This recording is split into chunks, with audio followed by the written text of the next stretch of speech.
오늘 우리에게 주시는 하나님의 말씀은 신명기 16장 18절의 말씀입니다. 제가 봉독하도록 하겠습니다. 내 하나님 여호와께서 내게 주시는 각 성에서 내 지파를 따라 재판장들과 지도자들을 둘 것이요 그들은 공의로 백성을 재판할 것이니라. 아멘. 우리 옆 사람과 평화의 인사 나누도록 하겠습니다. 주님의 평화를 빕니다.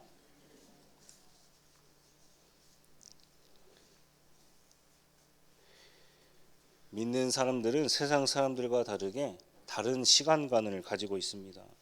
먼저는 주일입니다. 아담은 일하고 쉰 것이 아니라 창조되고 쉬었다라는 사실입니다. 하나님과 깊은 교제에 들어가고 나서 에덴 동산을 경작했습니다. 세상 사람들은 주일이 쉬는 날이요 월요일을 준비하는 시간이지만 믿는 사람들에게 있어서 주일은 하나님과 깊은 교제에 빠지고 나서 그 다음에 일하는 시간이다라는 사실입니다. 주일은 이 세상을 창조하신 창조주 하나님을 기억하는 시간입니다. 그 시간이 있어야 내가 누구로부터 창조되었는지, 이 세상 만물의 주인은 누구신지 우리가 분명하게 기억할 수 있다는 사실입니다. 그래서 일주일에 한 번, 1시간 드리는 예배이지만 그 한 주간의 성패가 주일의 그 1시간에 달려 있다는 사실입니다. 온 마음과 뜻을 다하여 하나님을 예배할 때 하나님께서 예배를 통하여서 복 주시고 또 한 주간 살아갈 힘을 주신다는 사실입니다. 그 다음은 절기입니다. 주연절, 사순절, 부활절, 성령 강림절, 성탄절 등이 있습니다. 한 주일이 작은 덩어리라고 한다면 절기는 조금 더 큰 덩어리다라는 겁니다. 각 절기를 지낼 때마다 예배하는 방식이 다르고 또 뿐만 아니라 의미가 달라진다라는 사실입니다. 모든 절기가 성경에 기록되어 있는 것을 지키는 것입니다. 우리가 말씀을 듣고 성경을 읽는다라고 한다면 하나님의 말씀을 먹는 것이죠. 그 말씀을 먹은 것과 동시에 내가 세상에서 어떻게 살아갈 것인가라는 것을 절기를 통해서 우리가 알 수가 있다는 사실입니다. 이러한 측면에서 본다면 절기가 굉장히 중요하다라고 여러분들에게 말씀드릴 수 있습니다. 신명기 16장에는 여러 가지 절기가 기록되어 있습니다. 유월절, 초막절, 칠칠절 세 가지 절기가 기록되어 있지요. 그 중에서도 오늘 말씀은 유월절의 의미와 하나님께서 이스라엘 백성들에게 절기를 지키게 하신 이유에 대해서 말씀드리고 말씀을 마칠까 합니다. 유월절은 애굽에서 노예 생활을 하던 이스라엘 백성들을 하나님께서 출애굽 길 밖으로 끌어내신 사건입니다. 이스라엘 백성들이 유월절에 먹었던 음식이 세 가지입니다. 먼저는 어린 양을 먹었다라는 것이죠. 하나님께서 애굽에게 10가지 재앙을 내리셨습니다. 그 마지막이 초태생의 죽음입니다.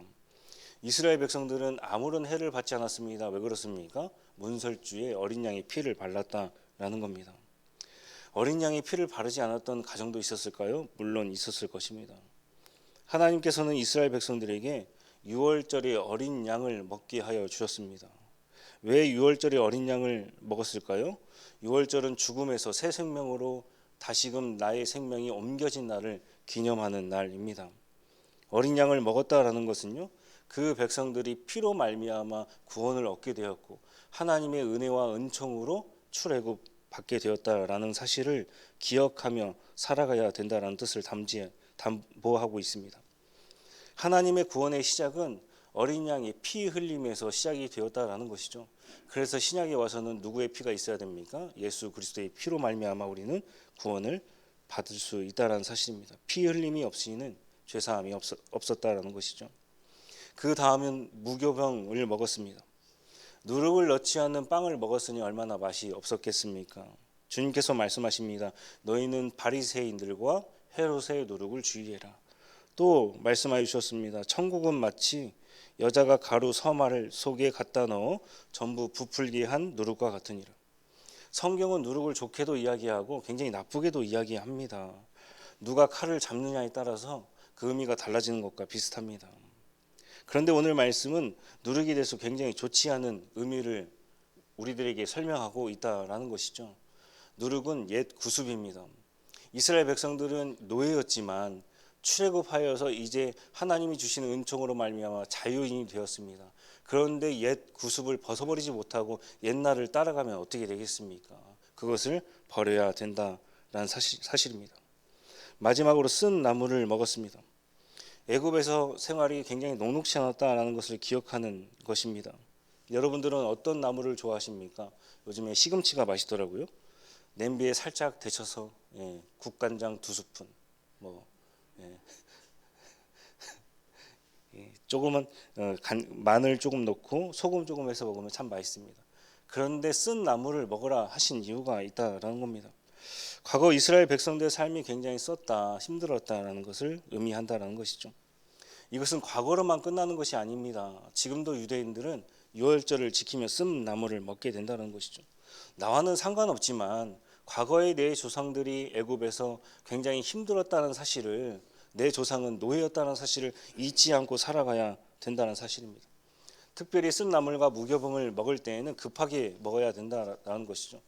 하나님의 말씀에 급하게 순종하라라는 사실입니다. 여러 가지 어려움이 있다손 하더라도 그 쓴 나물을 먹듯이 때때로 하나님의 말씀을 먹을 때에 책망이 일어나고 쓴다 할지라도 그 말씀을 잘 먹고 잘 견디게 되면 결국은 영적인 전쟁에서, 세상에서 우리가 승리하는 삶을 살아갈 수가 있다는 사실입니다. 절기 하나를 설명드렸을 뿐인데 생각보다 복잡합니다.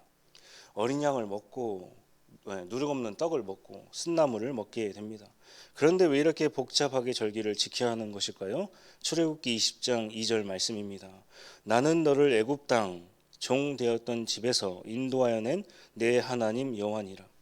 여기서 중요한 말씀이 이스라엘 백성들, 선조들이 애굽 땅에서 있었고 또 뿐만 아니라 그들은 종이었다라는 사실입니다. 과거에 너도 애굽에서 고생했고 종이었다라는 사실을 잊지 말고 살아가라라는 주님의 말씀이 담겨져 있는 것입니다.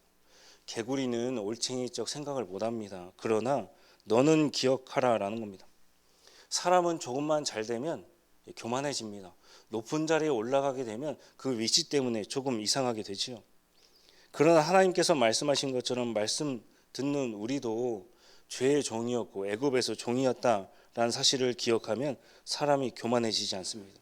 종이 교만해질 수가 있을까요? 우리가 믿음의 3대 그렇게 이야기하지만 4대, 5대, 6대까지 올라가게 되면 다 불교를 믿었던 사람들입니다. 물을 떠놓고 하늘 1월 성신에게 빌었던 사람들이다라는 사실입니다. 하나님을 모르던 죄의 종이었다는 사실을 기억하면 교만해지지 않는다는 사실입니다. 이 말씀이 오늘 우리가 읽은 말씀과 연결이 된다는 것이죠. 신명기 16장 18절 말씀입니다. 내 하나님 여호와께서 내게 주시는 각 성에서 내 지파를 따라 재판장들과 지도자들을 둘 것이요 그들은 공의로 백성을 재판할 것이니라.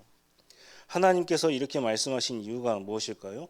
하나님 나라 통치 방법의 질서가 공의와 정의입니다. 그런데 그것들이 지켜지지가 않았다라는 것이죠. 왜 그랬을까요? 하나님께서 보시기에 너도 종이었는데, 애굽에서 노예였는데 그것을 까마득히 잊어버리고 네가 재판할 때 교만하게 재판한다라는 말씀이 될 수가 있습니다. 재판하는 사람들에게 사람들이 뇌물을 줍니다. 그러면 판결이 어떻게 나오겠습니까? 하나님의 뜻이 이루어지지 않는 것입니다. 검사가, 의사가 돈 욕심이 많아요. 그러면 의료 사고가 발생하게 된다는 사실입니다.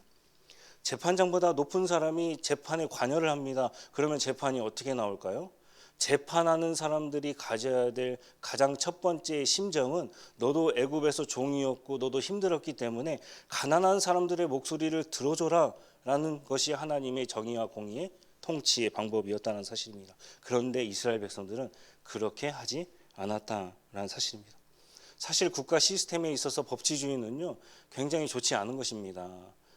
무의자연, 자연이 흘러가는 대로 사람들이 양심에 따라 도의적인 판단에 따라 윤리적인 판단에 따라 사는 것이 굉장히 좋은 국가의 통치 시스템입니다. 그런데 법치주의라고 이야기를 하는 것은요 권력자들에게 향해 있다는 사실입니다. 가난한 자들을 억제하지 말고 권력자들 너희도 법을 통하여서 심판을 받을 수 있다라고 경고하는 것이 법치주의입니다. 굉장히 안 좋은 시스템이다라는 사실입니다.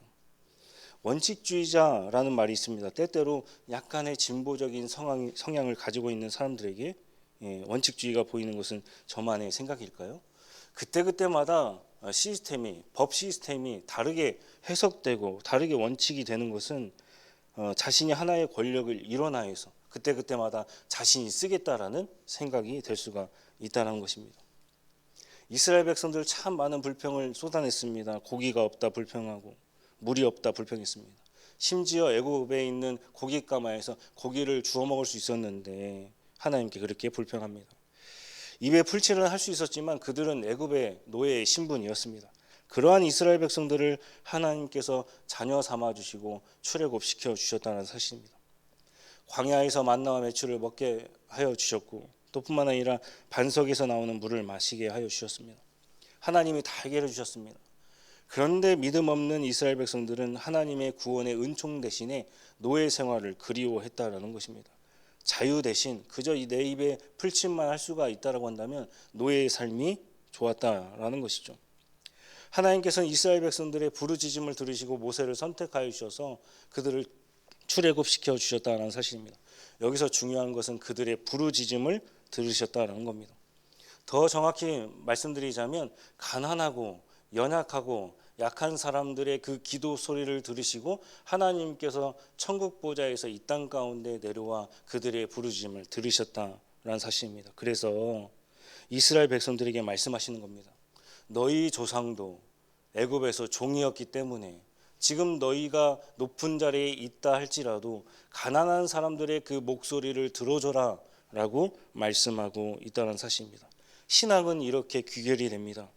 하나님은 어떤 분이신가, 또 그 어떤 분이 나에게 어떻게 하여 주셨는가, 또 지금도 옆 사람을 어떻게 인도하고 계시는가, 이 세 가지 단계가 다 연결이 된다는 사실입니다.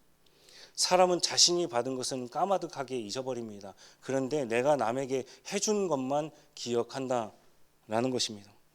모든 신앙의 말과 행위는 하나님은 어떤 분이신가, 그 하나님께서 나에게 어떻게 하여 주셨는가, 저 사람을 어떻게 지금도 인도하고 계시는가, 그렇게 귀결이 된다는 사실입니다.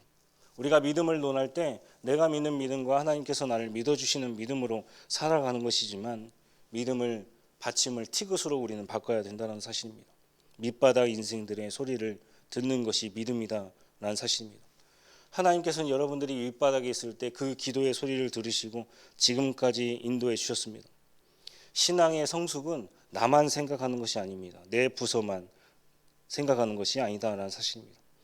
저 사람도 나와 같이 하나님께서 인도하여 주시는 사람이야. 내가 가난한 사람들의 목소리를 들어야지. 그때에 비로소 신앙의 성숙이 일어난다라는 사실입니다. 유월절은 내가 애굽에서 종이었다라는 사실을 잊지 않고 계속해서 기억하는 절기입니다. 내가 종이었다라는 사실을 기억하면 나의 신앙생활이 행복합니다. 내가 종이었다라는 사실을 인지하게 되면 하나님께서 나에게 작은 것을 주셨다 할지라도 내 입술에 감사가 터져나오게 된다라는 겁니다. 내가 종이었다는 사실을 인지하고 살면 다른 사람을 절대로 학대하거나 무시하거나 원망하거나 그렇게 하지 않는다라는 사실입니다. 말씀 듣는 여러분들, 내가 종이었다는 사실을 기억하시고 기쁨과 감사로 살아가시는 오늘 하루 찰나 시간이 되기를 주님의 이름으로 간절히 소망합니다. 기도하겠습니다.